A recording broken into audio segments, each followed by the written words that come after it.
Zita, exhortación ética. Para concluir, me resta recordar que la tiranía y el dogmatismo son elecciones individuales que, usualmente, se verifican por el éxtasis intrínseco que sentimos ante nuestras certitudes. Es gracias a este paroxismo que solemos molestarnos y a los demás. Es decir, somos tiranos y dogmáticos porque padecemos el paroxismo de lo que sentimos y legitimamos como verdad. No hemos elegido las consecuencias que tiene el lenguaje en nos, pero sí el modo tiránico y delirante en el que moramos gracias a él.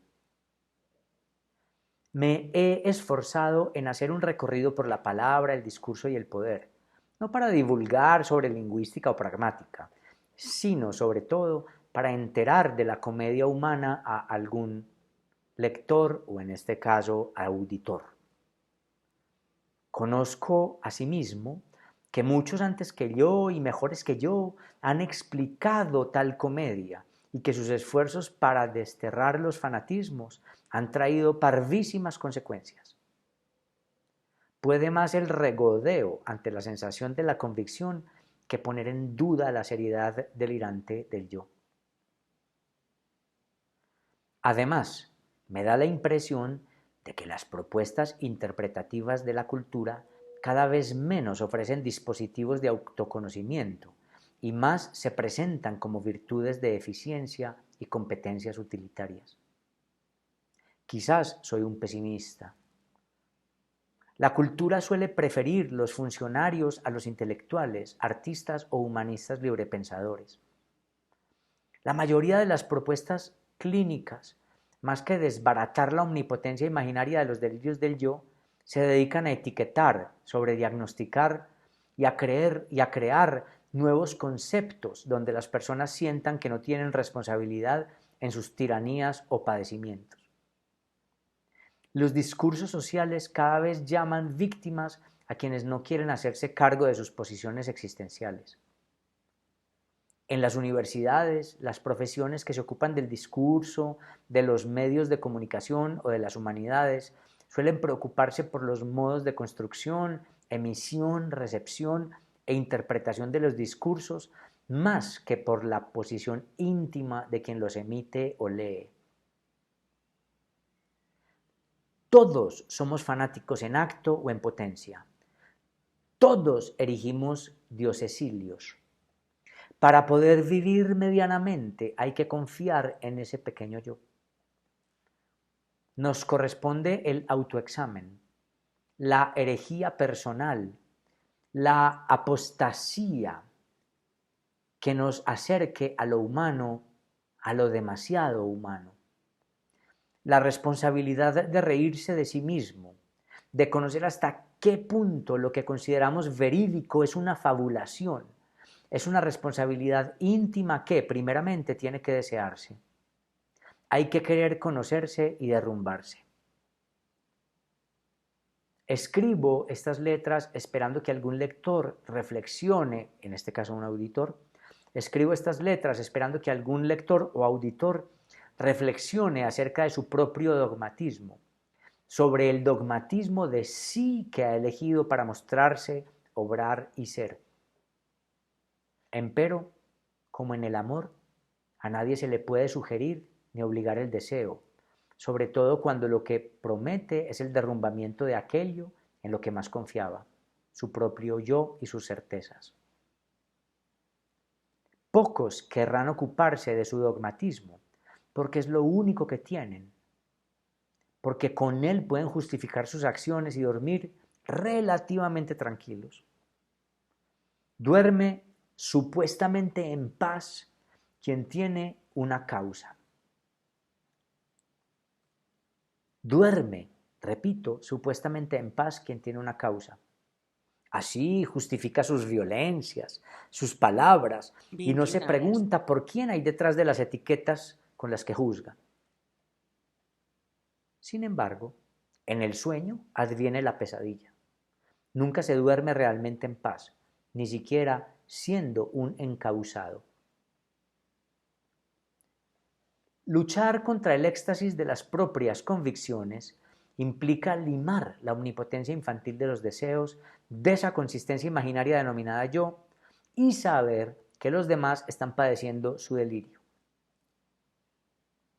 La humanización consiste en constituirse y alienarse erótica e infantilmente en la cultura.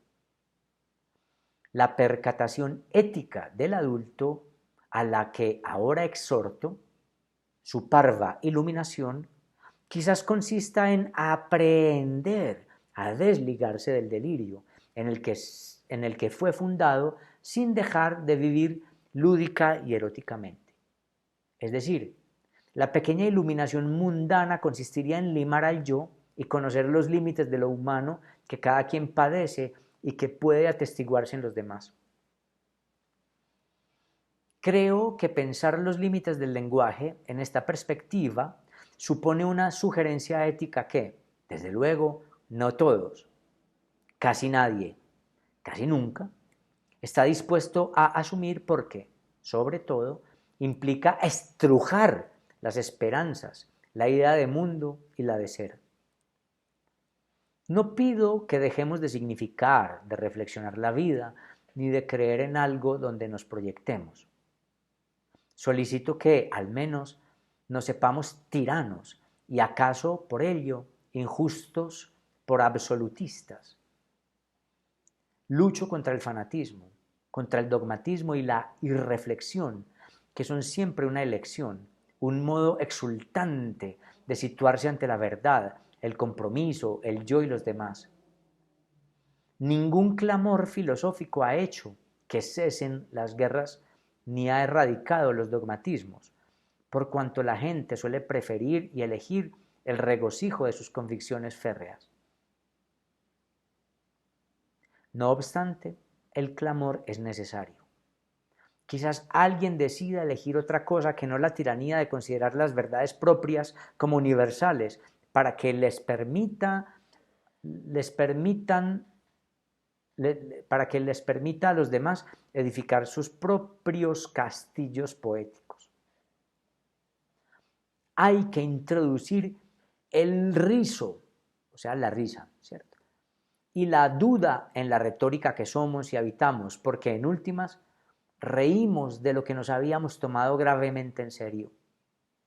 Reímos de la tragedia humana que lo es debido a las consecuencias en las que nos deja el lenguaje. Aseverará Victoria Camps, comillas, al presentar como convencional lo que dábamos por válido sin cuestionarlo, lo revestimos de una sospecha de ridículo y de absurdo. Todo deviene demasiado trivial y humano. Además, la visión desde fuera de lo que parecía sólido y parte esencial de uno mismo produce hilaridad. Está bien que nos riamos de nosotros mismos y nuestras costumbres. Cierro comillas, Victoria Camps. Con este modo del riso, también se evita en buen grado la violencia. Quien opta por escribir, no por servidumbre o proselitismo, no para servir a los intereses del amo de turno, se susurra. Quien escribe con sangre, así como quien lee, se busca, afirmaría Nietzsche. Pensarse para escribir es ya un acto, una postura estética. Referencias del texto. Agamben, Giorgio, El lenguaje y la muerte, un seminario sobre el lugar de la negatividad. Barcés Roland, El placer del texto y lección inaugural. Borges Jorge Luis, 7 noches.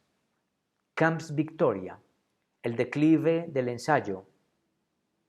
Chalavasis Nicolaos, Bios eroticos, de la filología en el simposio de Platón.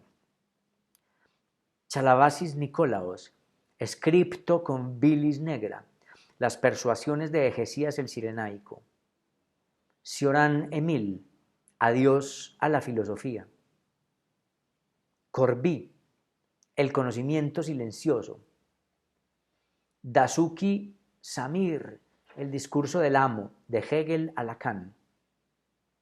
Echeverría Daniel, Ontología del lenguaje. Esquilo, Prometeo encadenado. Foucault Michel, Un diálogo sobre el poder. Grondin Jean, Del sentido de la vida. Goodman Nelson, Maneras de hacer mundos. Adot Pierre, Wittgenstein y los límites del lenguaje. Cadaré, Esquilo.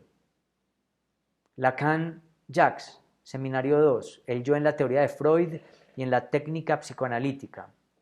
Lacan Jacques, Seminario 16, De un otro al otro. Lacan Jacques, Seminario 20, Aún. Medina Federico, La práctica artística, El lenguaje y el poder. Muñiz Óscar, Daisuke Samir y Mora Adriana, Afectividad en el malestar social contemporáneo. Nietzsche Federico, Obras completas. Paz Octavio, El arco y la lira. Peñuela Víctor, De la genealogía del poder a la estética de la existencia. Sartre Jean-Paul, El existencialismo es un humanismo. Saussure Ferdinand, Curso de lingüística general. Stirner Max, El único y su propiedad. Van Dijk Teum, Discurso y dominación.